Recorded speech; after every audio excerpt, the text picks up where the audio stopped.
Hola, les saluda el pastor Luis Solano de Comunidad Cristiana El Reflejo en Llorente de Tibás, San José de Costa Rica. Las últimas 2 semanas hemos estado analizando el tema de las etapas de crecimiento en la vida del cristiano.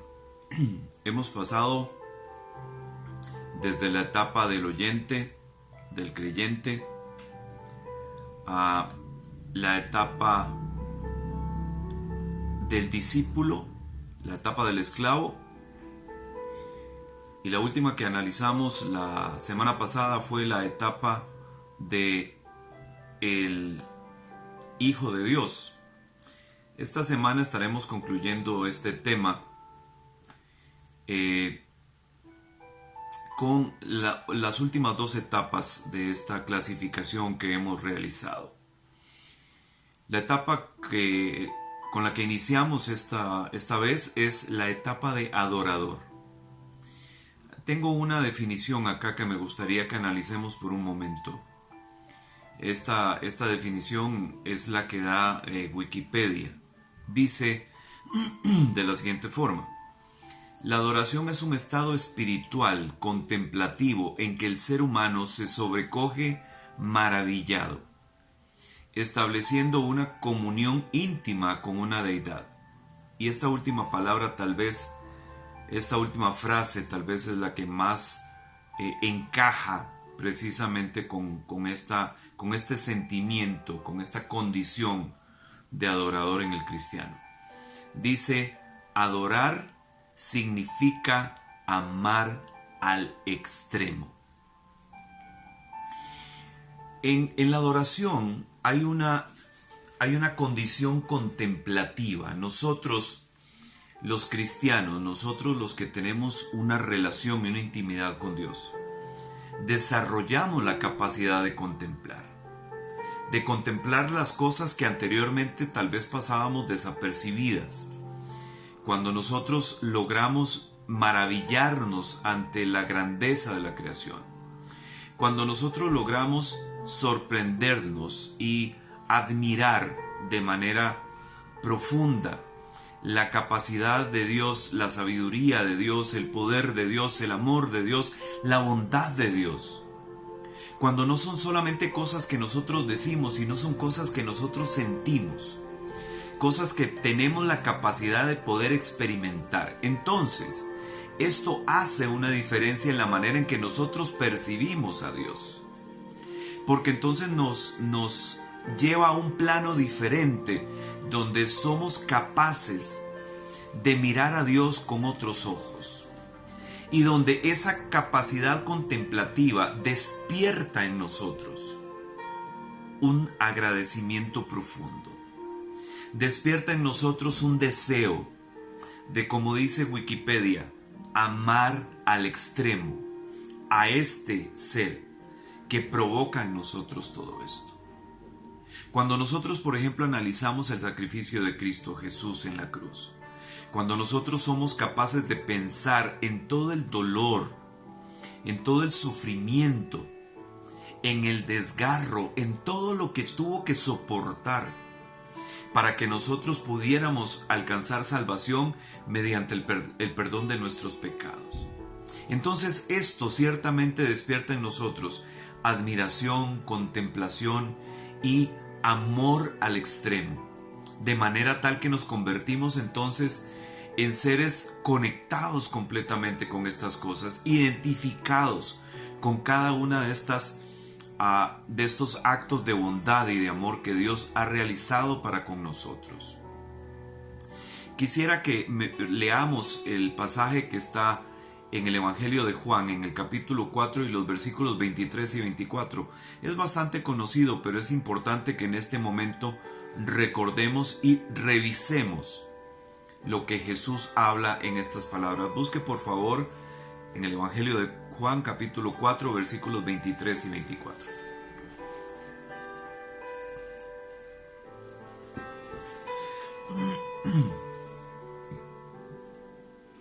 Dice así: pero viene la hora, y ya llegó la hora, cuando los verdaderos adoradores adorarán al Padre en espíritu y en verdad, porque también el Padre busca que lo adoren tales adoradores. Dice, Dios es un espíritu y es necesario que los que lo adoren en espíritu y en verdad. Jesús, hablando con la samaritana en el pozo de Jacob, le menciona esto que nosotros acabamos de leer. Llega el momento, dice, cuando los verdaderos adoradores, eso significa, si nosotros leemos bien lo que Jesús quiere decir aquí, significa que si hay verdaderos adoradores, también los hay falsos. Entonces nosotros crecer hasta el punto, hasta la etapa de un adorador, de un verdadero adorador, nos lleva a una dimensión y a un nivel completamente diferente. ¿Por qué? Porque el mismo Juan dice acá, porque adoramos al Padre en espíritu y en verdad. No solamente de boca, no solamente con palabras, en nuestro espíritu, desde ese espíritu personal que Dios nos ha concedido a cada uno de nosotros. Desde ese espíritu nosotros logramos conectarnos con el Espíritu de Dios y levantar una adoración verdadera, genuina, legítima, porque dice que Dios es un espíritu y que es necesario que los que lo adoren en espíritu y en verdad. Dice, porque el Padre busca que lo adoren este tipo de adoradores. Entonces, cuando nosotros llegamos a este punto de ser adoradores verdaderos, de poder contemplar, admirar y agradecer toda la obra de Dios en la creación y en nosotros, somos capaces de procurar el agrado de ese Dios a quien servimos. Y buscamos cómo agradarle, cómo ser agradecidos con Él. Cómo hacemos que este Dios esté contento con lo que nosotros somos y con lo que le entregamos. Amén. Ahora vamos a analizar la última etapa de estas 7 etapas que hemos venido revisando. Esta última etapa es la etapa de virgen invitada a la boda. La habíamos mencionado en la oportunidad anterior como la etapa de novia, pero en realidad más bien se identifica o nos identificamos con la posición de la virgen invitada a la boda. Vea lo que dice Efesios en el capítulo 5 y los versículos 25 al 27. Dice Pablo a los cristianos de Éfeso lo siguiente: para los maridos, eso significa, ame cada uno a su esposa tal como Cristo amó a la iglesia. Él entregó su vida por ella, a fin de hacerla santa y limpia, al lavarla mediante la purificación de la palabra de Dios. Dice, lo llevó a cabo para presentársela a sí mismo como una iglesia gloriosa, sin mancha, ni arruga, ni ningún otro defecto. Será en cambio santa e intachable, dice la Nueva Traducción Viviente. Santa, limpia, gloriosa, sin mancha, sin arruga, sin defecto. Santa e intachable. Estamos hablando de una iglesia de un nivel muy superior. ¿Correcto?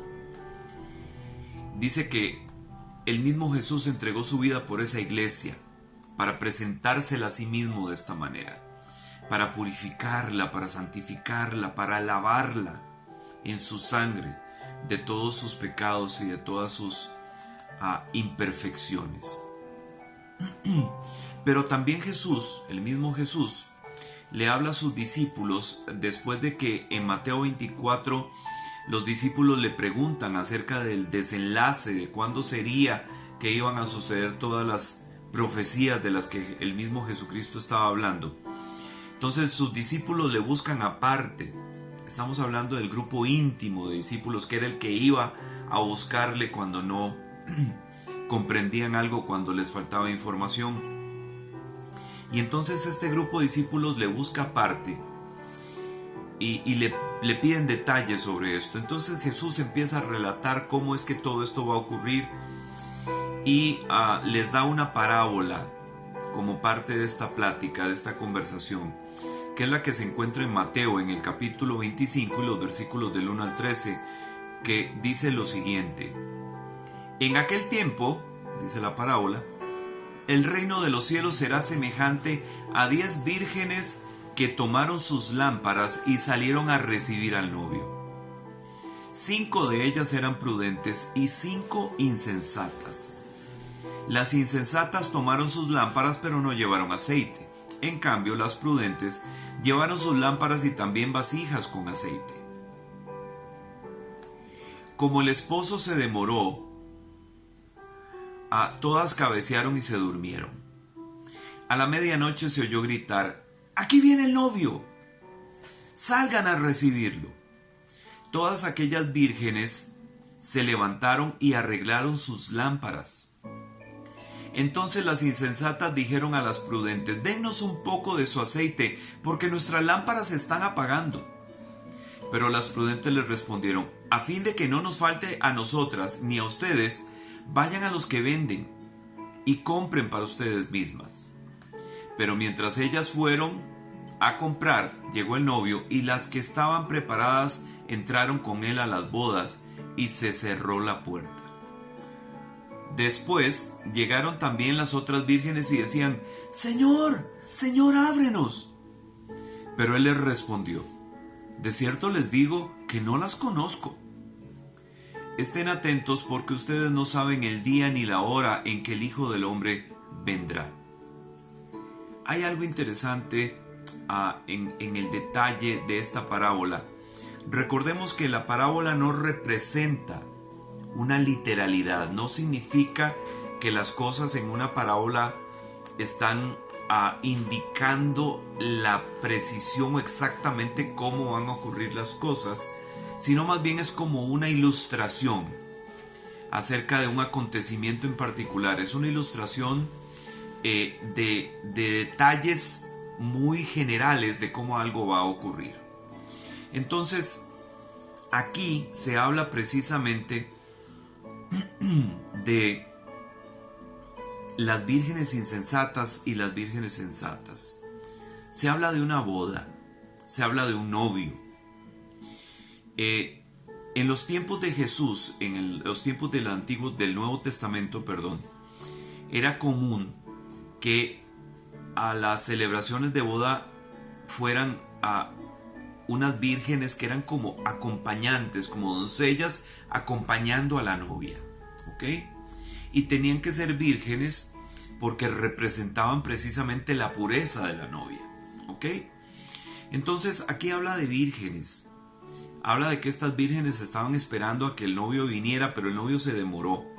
Entonces se duermen, entonces se ocupan de descansar de otras cosas, se les olvida cuál era la razón por la cual estaban ahí, y a la medianoche empiezan a escuchar donde la gente grita que ya el novio viene y que salgan a recibirlo, que vayan a recibirlo. Las vírgenes se despiertan, tanto las sensatas como las insensatas, arreglan sus lámparas y se disponen a entrar, pero las insensatas se dan cuenta de que no les va a alcanzar el aceite, que no es suficiente, que no se prepararon. Y entonces le piden a las vírgenes sensatas que les conviden, que les compartan el aceite, pero estas dicen que no, que si les dan del aceite que tienen, se van a quedar ellas sin aceite, no va a ser suficiente, y para las insensatas tampoco. Entonces que vayan y consigan. Mientras estas van y consiguen, el cortejo entra y la puerta se cierra, y desde afuera empiezan a gritar: ábrenos. Y el Señor dice: no sé quiénes son, no las conozco. Ustedes no están incluidas, no están invitadas a esta boda en particular. Entonces, para esta etapa de virgen invitada a la boda, hay que estar alerta, hay que haber superado las etapas anteriores, donde ya entendemos plenamente toda la dinámica de la relación de Dios con el mundo, con la humanidad, y la relación de Cristo con la iglesia también, donde nosotros ya hemos sido preparados y hemos ido subiendo gradualmente cada una de las etapas, incluyendo la etapa de adorador, donde nosotros nos entregamos por completo donde amamos al extremo a aquel que es el motivo de nuestra adoración. Y esta condición nos hace estar preparados, vírgenes, dice. ¿Por qué? Porque se ha llevado adelante, se ha llevado a cabo un proceso de purificación. Hemos sido limpiados de toda maldad, hemos sido limpiados de todo pecado, hemos sido lavados precisamente con la sangre de ese cordero y estamos listos. Y tenemos aceite. El aceite era lo que se usaba para ungir. Y cuando nosotros pensamos en unción, inmediatamente pensamos en el Espíritu Santo, ¿cierto? Entonces, cuando nosotros pensamos en vírgenes con aceite, debemos entender que son quienes han sido lavados, purificados y preparados, y que tienen el Espíritu Santo de Dios para estar listos, suficiente iluminación. Este aceite que usaban las vírgenes era para iluminar, suficiente iluminación de parte del Espíritu Santo de Dios para entender el proceso de la ceremonia de la boda y de la cena de esta boda a la que están invitados. Voy a leerles un pasaje más relacionado con esto, que está en el libro de Apocalipsis, en el capítulo 19 y los versículos 7 al 9. Este lo vamos a leer de la versión Reina Valera 1960. Dice lo siguiente: gocémonos y alegrémonos y démosle gloria, porque han llegado las bodas del Cordero y su esposa se ha preparado. Y a ella se le ha concedido que se vista de lino fino, limpio y resplandeciente, porque el lino fino es las acciones justas de los santos. Dice el 9, y el ángel me dijo, escribe, bienaventurados son los que son llamados a la cena de las bodas del Cordero, y me dijo, estas son palabras verdaderas de Dios. ¿Recuerdan que las vírgenes estaban durmiendo? Estaban esperando al novio, el novio se demoró y se durmieron. Pero en un momento dado, todas las vírgenes son llamadas. Empiezan a gritar, ya vino el novio, salgan a recibirlo, salgan a encontrarse con él. Entonces, precisamente, a ese llamado es una etapa nueva, es la última etapa de nuestra relación de crecimiento con Cristo en esta dimensión en la que nosotros estamos. Como vírgenes invitadas al banquete de las bodas del Cordero. Vírgenes purificadas, santas, vírgenes preparadas, con aceite, con unción del Espíritu Santo, con iluminación, para entender todo el desenlace, todo el desenvolvimiento de esto. Ahora quiero hacerles una pregunta. ¿En qué etapa estamos? ¿En qué etapa vamos? Mateo 7:21 dice, de acuerdo con la versión Palabra de Dios para Todos, no todo el que afirma que yo soy su Señor entrará en el reino de Dios, solo entrará el que obedezca a mi Padre que está en el cielo.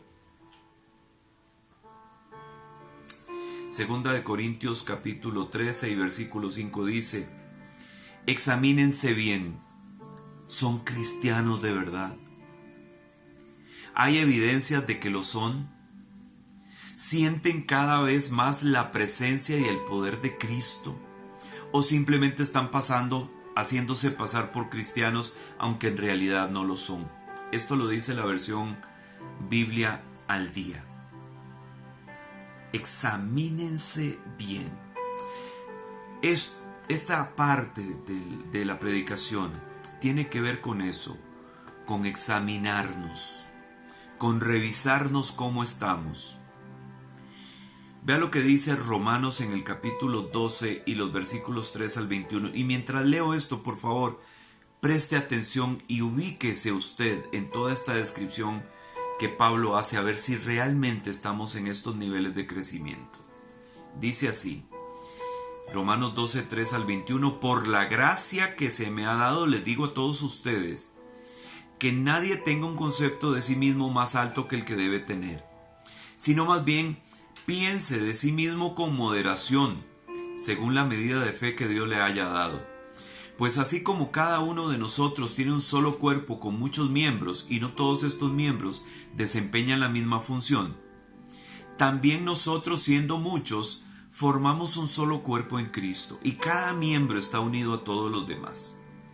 Tenemos dones diferentes según la gracia que se nos ha dado. Si el don de alguien es el de profecía, que lo use en proporción con su fe. Si es el de prestar un servicio, que lo preste. Si es el de enseñar, que enseñe. Si es el de animar a otros, que los anime. Si es el de socorrer a los necesitados, que dé con generosidad. Si es el de dirigir, que dirija con esmero. Si es el de mostrar compasión, que lo haga con alegría. A partir de aquí, del versículo 9, preste mucha atención. ¿Cuáles son las cualidades que un cristiano que ha cubierto estas etapas debe tener? Dice así: el amor debe ser sincero, aborrezcan el mal, aférrense al bien. Ámense los unos a los otros con amor fraternal, respetándose y honrándose mutuamente. Nunca dejen de ser diligentes, antes bien sirvan al Señor con el fervor que da el Espíritu. Alégrense en la esperanza, muestren paciencia en el sufrimiento, perseveren en la oración. Ayuden a los hermanos necesitados, practiquen la hospitalidad. Bendigan a quienes los persiguen, bendigan y no maldigan. Alégrense con los que están alegres, lloren con los que lloran. Vivan en armonía los unos con los otros, no sean arrogantes, sino háganse solidarios con los humildes, no se crean los únicos que saben. No paguen a nadie mal por mal, procuren hacer lo bueno delante de todos. Si es posible y en cuanto dependa de ustedes, vivan en paz con todos. No tomen venganza, hermanos míos, sino que dejen el castigo en las manos de Dios, porque está escrito: mía es la venganza, yo pagaré, dice el Señor. Antes bien, si tu enemigo tiene hambre, dale de comer. Si tiene sed, dale de beber. Actuando así, harás que se avergüence de su conducta. No te dejes vencer por el mal, al contrario, vence el mal con el bien. ¿Pudo encontrar a usted en esta descripción cualidades que ya están presentes en usted? ¿Pudo identificarse con algunas de estas cosas que dice Pablo en Efesios capítulo 4, en Romanos capítulo 12 de los versículos 3 al 21? Esta es una buena tabla para revisarnos nosotros. ¿Cómo estamos? ¿Dónde estamos? ¿En qué etapa? Hermanos, el Señor está pronto a venir. El novio está por llegar. Se ha tardado, se ha demorado, parece, pero está por llegar. Y cuando llegue, ¿cómo vamos a estar nosotros? Dormidos. Y si dormimos, ¿tendremos aceite suficiente, iluminación suficiente para entender que ya el novio vino y que es hora de entrar al banquete?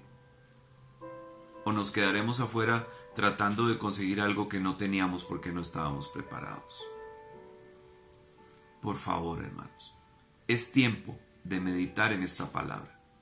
Es tiempo de pensar en esto, porque si usted sigue creyendo que todavía se va a demorar más el Señor, puede quedarse afuera cuando la puerta se cierre. Que Dios te bendiga y te guarde. Que el Señor haga resplandecer su rostro sobre ti. Que tenga de ti misericordia cada día y te dé paz. Dios les bendiga mucho y siempre.